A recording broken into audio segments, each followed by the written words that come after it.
જંબુસર તાલુકામાં થયેલ બળાત્કાર અને મારામારીના ગંભીર ગુનામાં પોલીસે ઝડપી કાર્યવાહી કરતા 2 આરોપીઓની ધરપકડ કરી છે। ત્યારે મળતી માહિતી અનુસાર મુખ્ય આરોપી તરીકે શફાન હસન મૌલાનાનું નામ ખુલ્યું છે, જ્યારે તેના પિતા હસન અલી મૌલાનાની પણ આ કેસમાં સંડોવણી જણાતા પોલીસે બંનેને ઝડપી લીધા છે।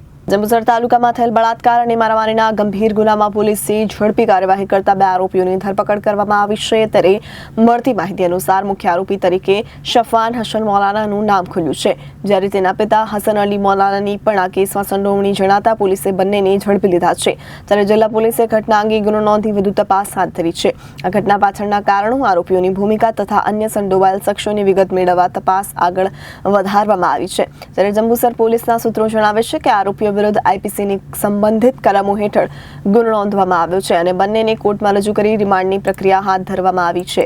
જંબુસર પોલીસ સ્ટેશનની હદમાં તારીખ 14/4/2025 થી 15/4/2025 દરમિયાન એક બનાવ બનેલો હતો, જેમાં આ કામના જે ભોગ બનનાર છે એમને આ કામના જે તોહમતદાર છે શફાન હસન મૌલા નાઓએ લગ્ન કરવાની લાલચ આપી અને તેમની સાથે દુષ્કર્મ આચરેલું હતું।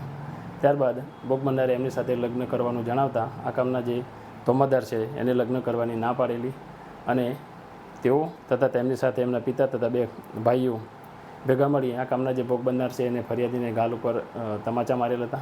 ત્યારબાદ તેમની સાથે ડીકાપાટુનો માર મારેલો હતો અને તેમને માથું દિવાલ પર અથડાવેલું હતું।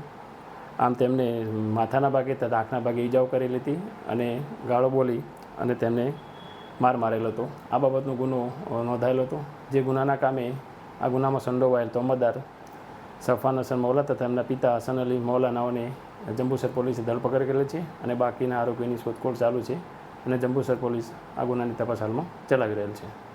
Bureau report Janadesh news.